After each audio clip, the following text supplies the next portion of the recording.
Gênesis capítulo 7. Gênesis capítulo 7.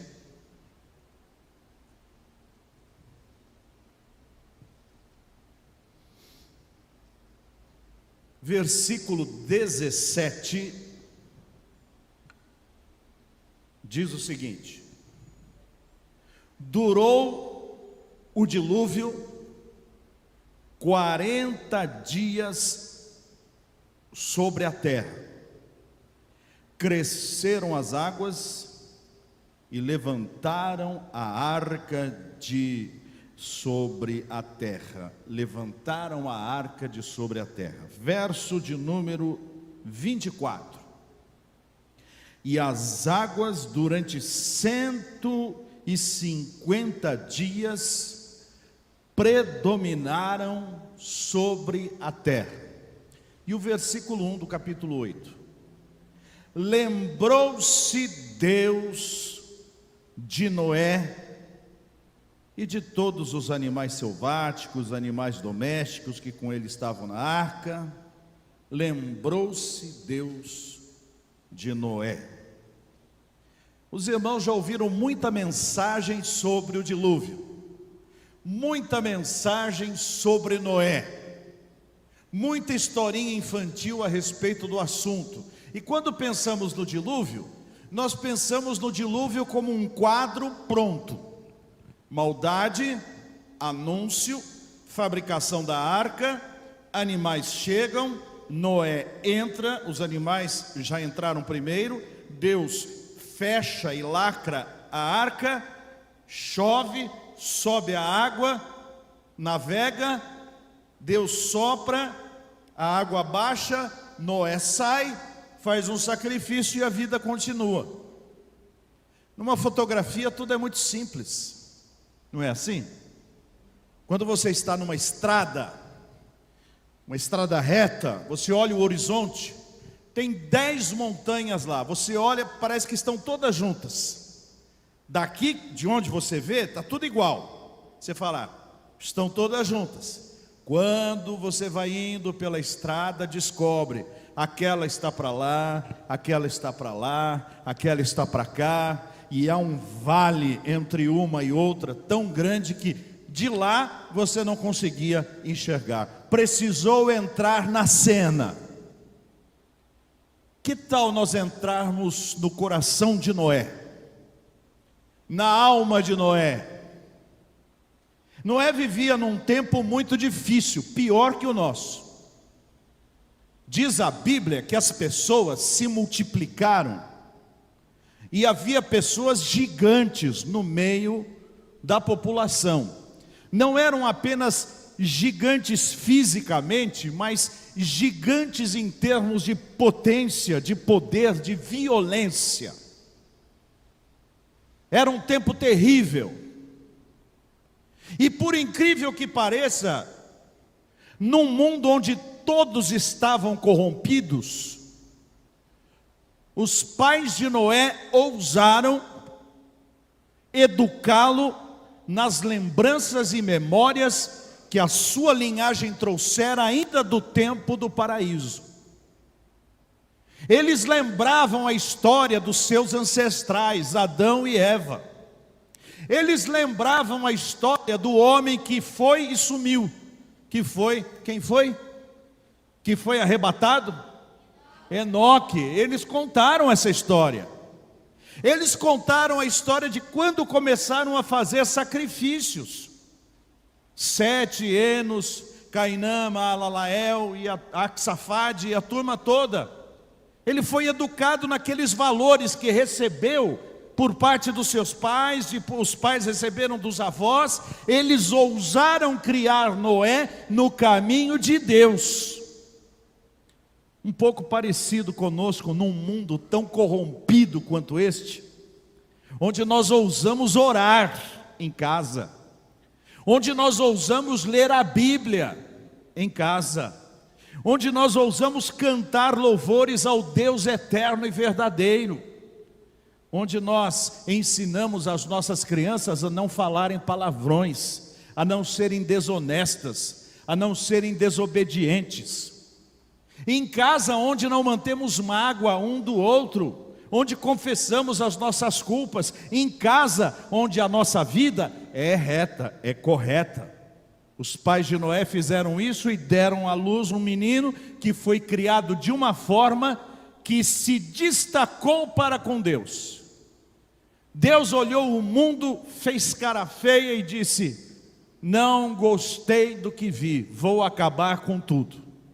Mas ele olhou para Noé e gostou do que viu, e falou assim: esse aí eu guardo, ele e a sua família, ele e a sua mulher, ele e os seus filhos, ele e a sua nora. E chama Noé. Noé era um homem do campo, não havia indústria, eles viviam da caça, eles viviam da lavoura, eles viviam da pecuária. Não chovia naquele tempo, havia uma névoa que regava a terra. E ali naquele momento Deus se revela para Noé.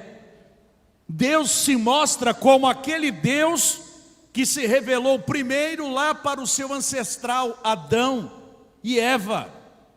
Aquele Deus que motivou 7 Enos, Cainã, Maalael, Axafade a celebrarem culto para Deus com sacrifício de cordeiros. Aquele Deus que levou Enoque para si. Este Deus chega para Noé, o único Deus verdadeiro, e nós sabemos que este Deus verdadeiro sempre existiu em 3 pessoas: Pai, Filho e Espírito Santo. Este Deus chega para Noé e diz: Noé, vou dar cabo de todo o mundo dentro de 100 anos. Construa uma arca, um barco muito grande, eu vou te dar as medidas. Construa um barco e eu trarei animais e você vai entrar com a sua família para esse barco. Vá fazendo. Esse homem, já de longa idade, as pessoas viviam muitos anos naquele tempo. Esse homem, nos 500 anos de vida, agora se vê numa situação terrível. Ele vai ter que sair de casa, ele vai ter que deixar a sua terra, ele terá que deixar a sua parentela, ele terá que deixar a sua vila, terá que deixar a sua cidade, terá que deixar esse mundo, ele virará um peregrino. E ele começa, junto com seus filhos, a construir a tal arca.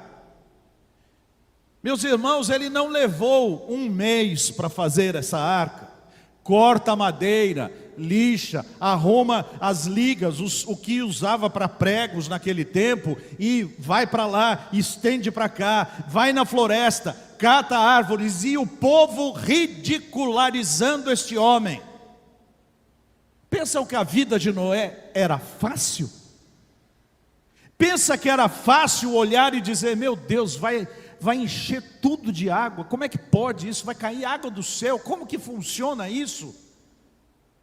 Esse homem não viveu 1 mês, ou 5 meses, ou 1 ano, fazendo isso e pensando: o que será que é isto?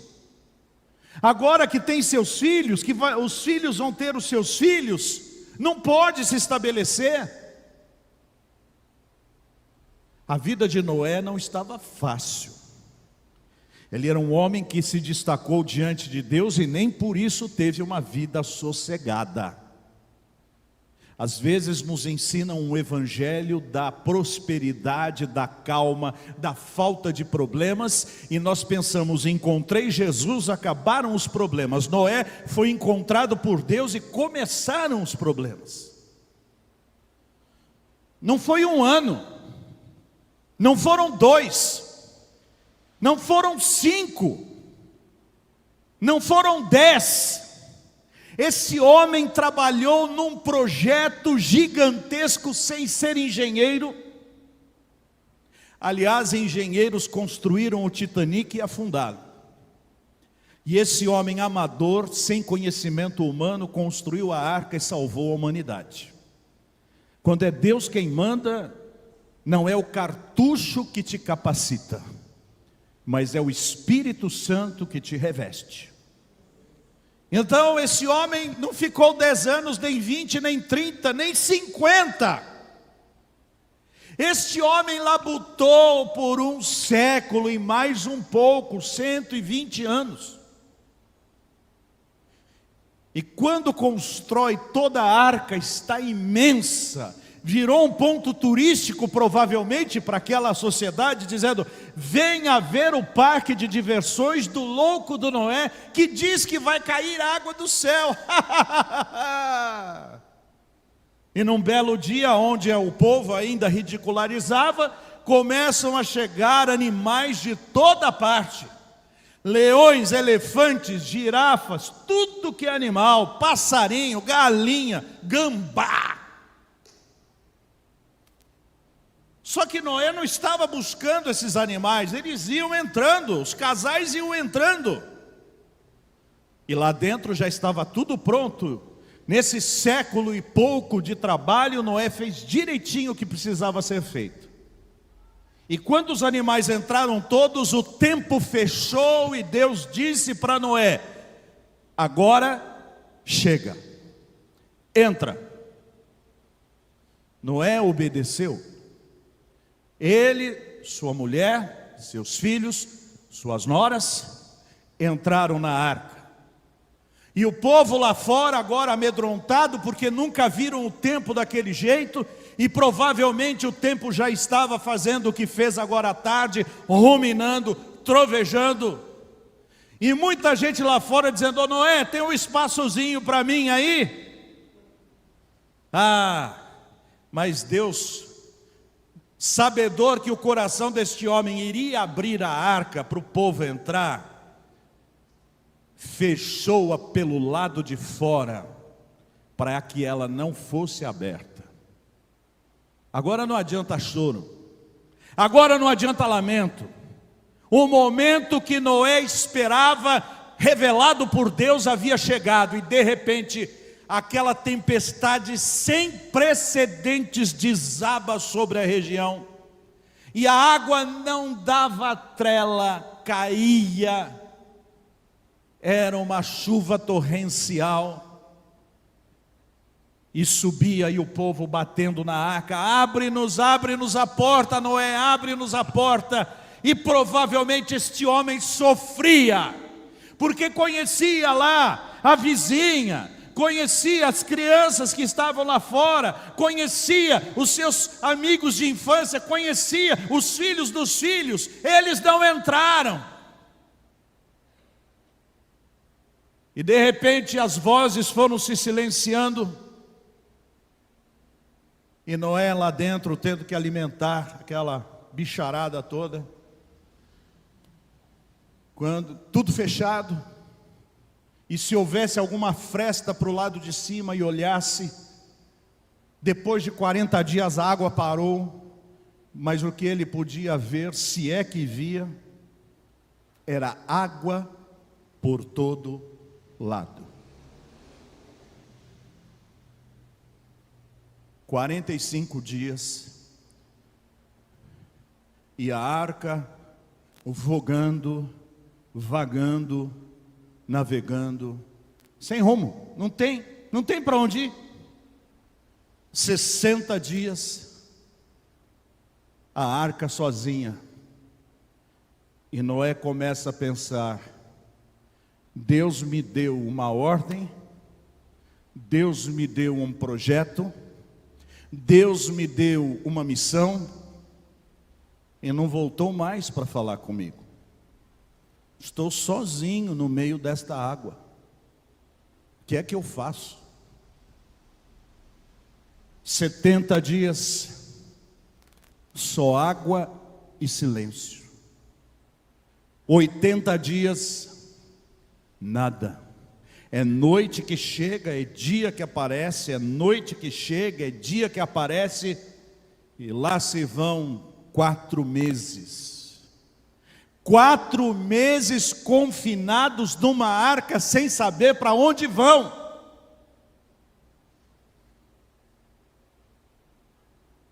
Será que Deus me deixou aqui e vou viver até que acabe tudo isto aqui? Não tem mais nada? Deus disse que era para salvar a minha família, salvar esses animais, e eu só vejo água. Meu Deus! Meu Deus!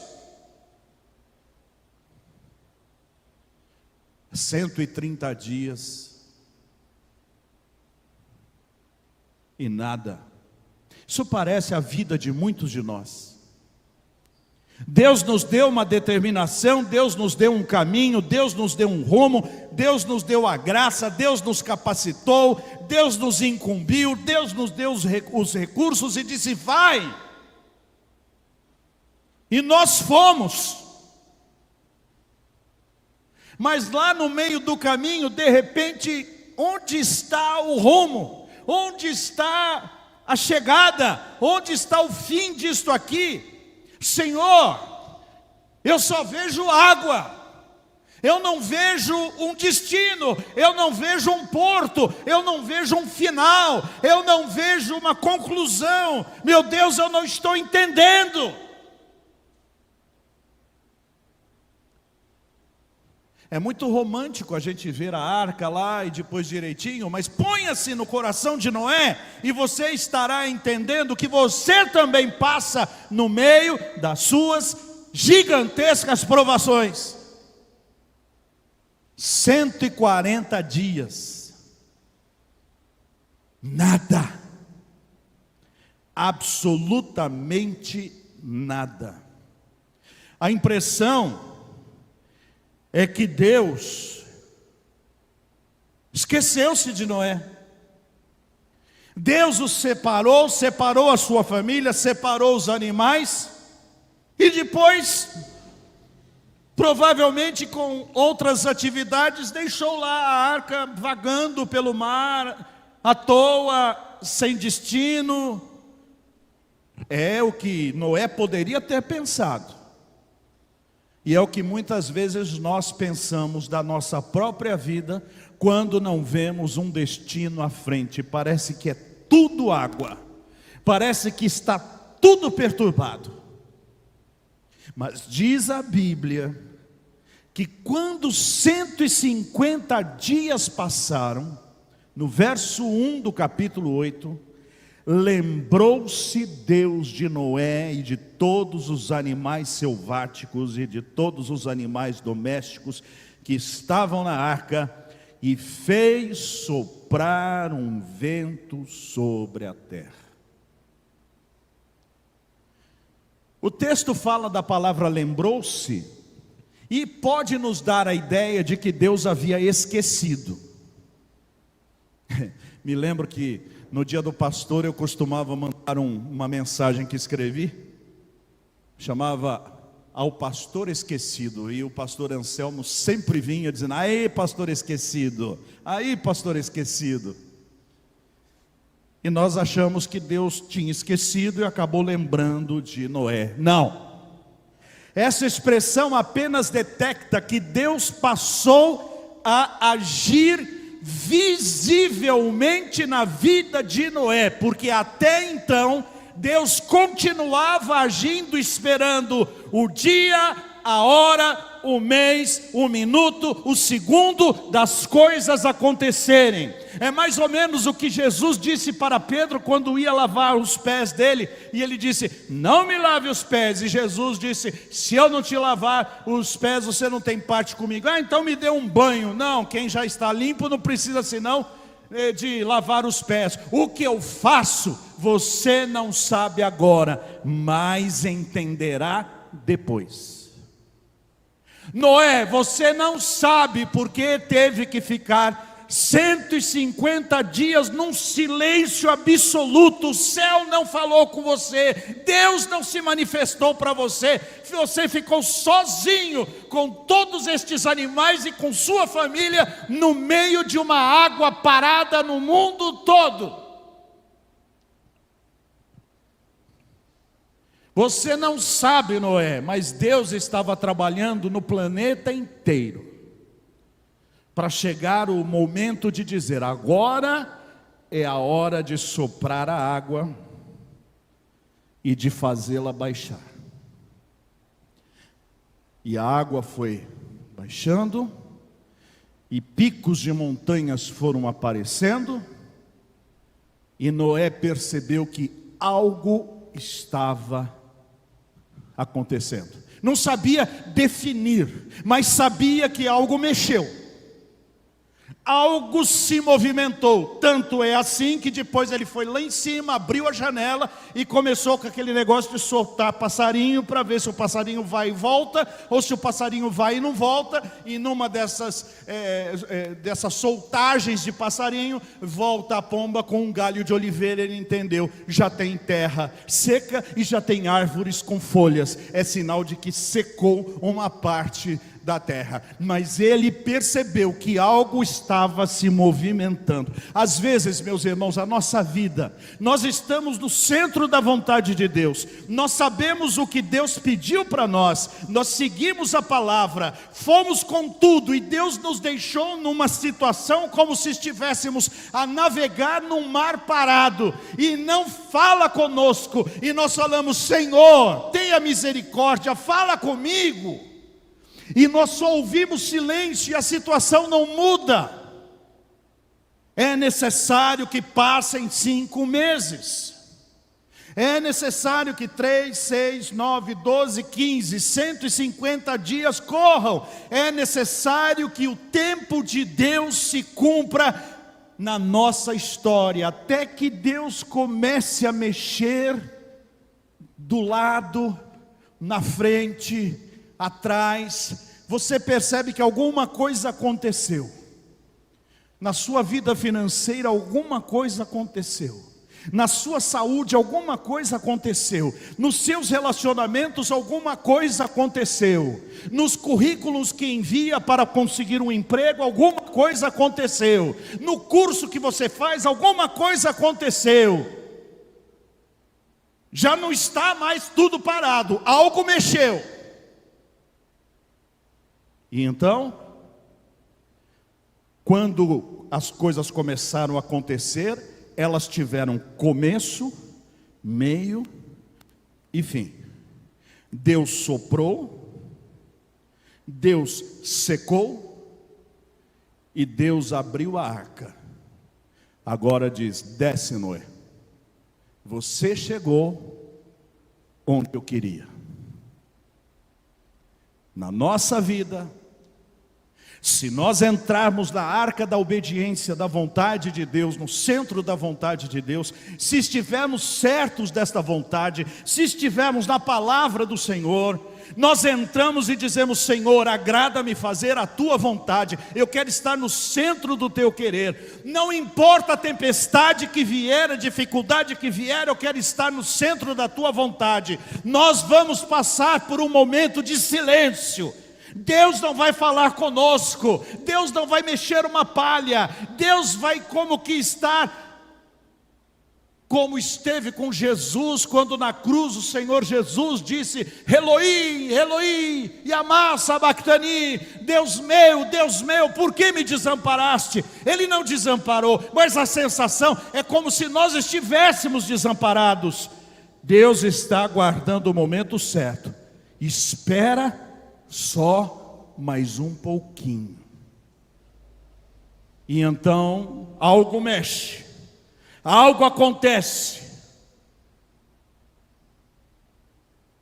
Lá no quintal da minha casa tem uma figueira. Essa figueira, desde quando cheguei a esta casa há 10 meses, estava seca. Estava um resto de figos de uma colheita velha, as folhas caíram e ficou seca. Como eu não conheço a história de uma figueira, eu fiquei olhando.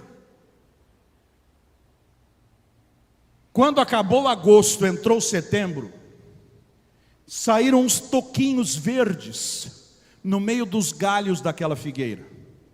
Saíram hoje. Depois de 2 dias, quando fui lá, eles estavam deste tamanho. Depois de uma semana, estavam dezenas e dezenas de folhas, todas abertas e grandes. Como que cresceu desse jeito? E depois de 3 dias, estava cheio de figos. Em 20 dias a figueira floresceu. Como? O tempo de Deus. A figueira passou os seus 150 dias sem saber por que estava lá, sem saber o propósito dela. Estou aqui com essa galhada feia aqui, para quê? Mas quando chegou o tempo de Deus, ela se cutucou toda, e folhas saíram, flores saíram, figos saíram, e está lá mais de 100 de figos para serem ou feitos doce, ou serem colhidos para se tornarem sobremesa nas refeições nas quais damos graças ao Senhor nosso Deus. Cada um de nós, em sua própria vida, é um Noé. Deus nos deu um caminho, Deus nos deu uma missão, Deus nos deu uma direção. Noé obedeceu, fez do jeitinho que Deus mandou. Nós também devemos obedecer. Este livro, a palavra de Deus, as orientações que Deus nos dá através do púlpito, aquilo que Deus nos fala enquanto oramos, devemos estar no centro da vontade de Deus, pois foi Jesus quem disse: buscai primeiro o reino de Deus e toda a sua justiça, e todas as outras coisas vos serão acrescentadas. Nós vamos, mas se prepare para um silêncio, se prepare para uma calmaria e para uma falta de respostas, que você diz: meu Deus, o Senhor não está me ouvindo, o Senhor me deixou sozinho nesse caminho, o Senhor me abandonou, o Senhor me deu um projeto, me deu um plano e me largou aqui. Não fale isso. Veja Noé, em 5 meses de silêncio, bateram 5 meses, Deus mostrou ao que tinha vindo e deu para Noé uma vitória tão grande que eu e você somos resultado daquela vitória. Porque caso Noé não tivesse sido lembrado por Deus, nenhum de nós estaríamos aqui. Todos nós somos filhos de Noé, porque ele obedeceu a Deus. Eu e você temos que obedecer a Deus do mesmo jeito que Noé fez. Então, as suas orações parecem não ter resposta, a sua vida parece não sair da mesmice. Lembra das águas de Noé. Demorou, mas o tempo certo chegou. Pode demorar para você, mas fique no centro da vontade de Deus, aguardando a maravilhosa intervenção divina na sua história. Daniel orou pedindo a orientação e a revelação de Deus para uma profecia. Ele esperou 21 dias, e então a resposta veio. Se de repente, com 20 dias, Daniel falasse assim: Deus não responde mais, eu desisto disso. O anjo que estava vindo, Deus falou: opa, pode subir, porque ele não está esperando mais, e leva a bênção embora. Por isso, estejamos cumprindo o texto bíblico de Salmo 40. Esperei com paciência no Senhor, e Ele se inclinou para mim. Que Deus nos abençoe. Amém.